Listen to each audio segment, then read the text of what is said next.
Hey GED students, it's GED question of the daytime, and I just want to let you know that this is the second video I'm making for this problem, because in the first one I went back to check my work and I realized I made a stupid calculator error. So if the math teacher can make a stupid calculator error, so can the students. So anyway, life lesson, check your work if you have time at the end of your math test.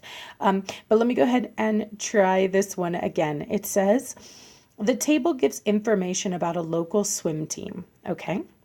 Assuming that all swimmers participate in every meet, what percentage of the team's meet fees come from the teen division? So, as I like to do with a word problem, I always like to find my question for first, the thing that I'm looking for, and then make a plan from there. So it says what percentage, so they're asking me to find a percent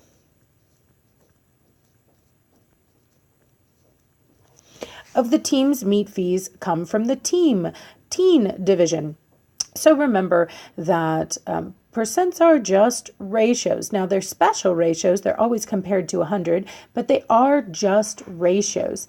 And so because of that, one of my favorite ways to solve word problems is to start with a ratio, a part or piece to total ratio, where we look at the piece we're comparing to the total. Now the phrase down here, when they ask me what percentage, will tell me exactly what the piece are and the total. Let's take a look. It says, what percentage of the team's meet fees, So the total that I'm looking for here is the total meet fees for the whole team.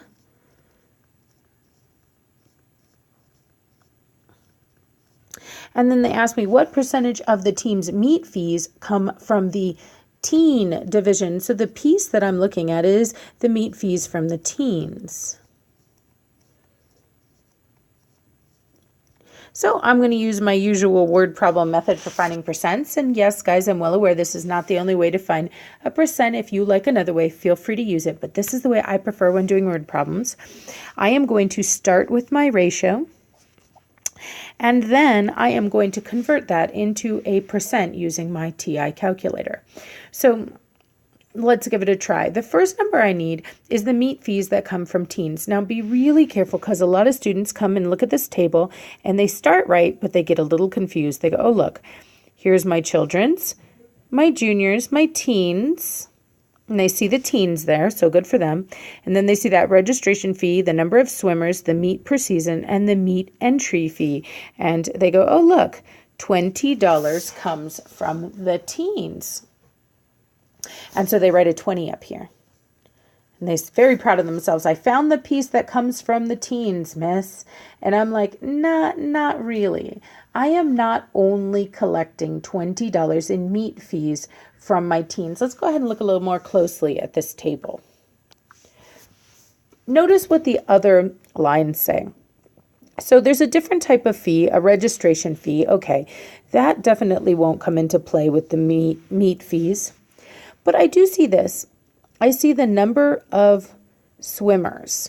There's not just one teen paying $20. There are 28 teens paying $20. That $20 is happening 28 times.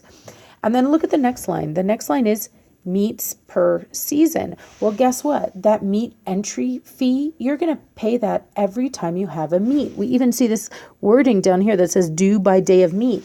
That gives us a clue that those 28 teenagers are not just paying the meet entry fee of $20 once. They're paying it each time they enter a meet. And how many meets are they in? They're in 12 meets.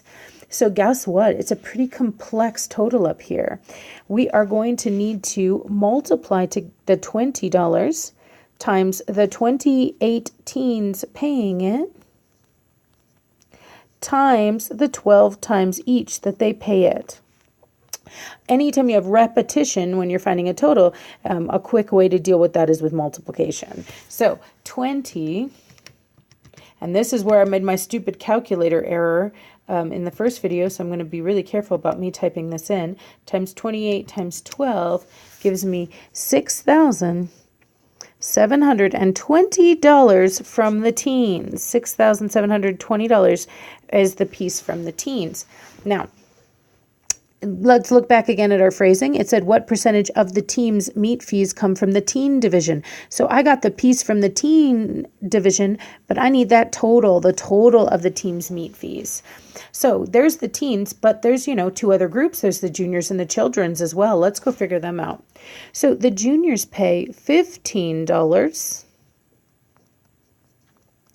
That $15 is getting paid 15 times because the problem told us to assume that all swimmers participate, and they're going to each pay that 6 times because the problem tells us to assume that they participate in every meet. So 15 times 15 times 6 gives us $1,350 collected from the juniors. Now let's do the same thing with the children. A $15 meet fee times 17 swimmers times 4 meets apiece is going to give us 15 times 17 times 4, $1,020 in meet fees. Now notice, remember, I said that I wanted the total meet fees for the team down here on the bottom. So how am I going to find the total meet fees? Well, I'll take the teens, the juniors, and the children and just add them up. And because I'm really afraid of making stupid calculator errors, I am going to arrow up to my first number, 6720, press enter to select it, then press plus. Then arrow up to my 1350, press enter to select it, then press plus. The last thing I want to do is invert a number, just typing it into my calculator wrong. And I'm going to do the same thing, arrowing up to 1020. And now I'll press enter, and I see that's a total of $9,090 collected in meet fees. So that total goes on the bottom of my ratio. So a lot of work this time to find my ratio, and I'm still not done because remember that a ratio is can I start again? Remember that a percent is a very special ratio. It's one where we always take it out of 100%. Now, again, there's a lot of ways to deal with this, but I'm going to deal with it with my GED calculator. I'm going to convert my ratio into a percent. Okay, the convert to percent button looks like this. It's in green, the little arrow, and then the percent up above the close parentheses button. Now, anytime you want something in green, you have to press second first. So you are going to type in the number 6720. You can use the N over D button or the divides by button. They mean the same thing. To put that fraction over 9090, or to put that number over 9090. Now, if you do have a fraction, make sure you arrow out of the fraction by pressing right arrow. And then I'm going to press second, convert to a percent. Ooh, I did something wrong. Let me delete that. Second, convert to a percent. There we go. And I get this ugly number. 73.927 yada yada yada percent. Okay, now since I got this long, ugly, and nasty percent, I should really round. So let me go looking through my problem for any rounding directions. Let's see. It says, assuming that all swimmers participate in every meet, what percentage of the team's meet fees come from the teen division? Okay, I didn't get any rounding directions. I didn't get any round to the nearest or to the nearest, that kind of language. So if this were on the GED, it would definitely be a multiple choice. I don't know what they'll round to, but pretty likely it might be rounding to the nearest whole percent. So I'm going to cut it off at decimal place. I'm going to consider the number I'm about to throw away. A 9 is definitely more than halfway through my digit system. And so I'm going to call that about 74%. Excellent. So now maybe you're mad at me, Kate, that was a really complex problem. It took me a lot of time. And I agree with you. You know, this is like the 6th video I've done in a series of these finding a percent videos.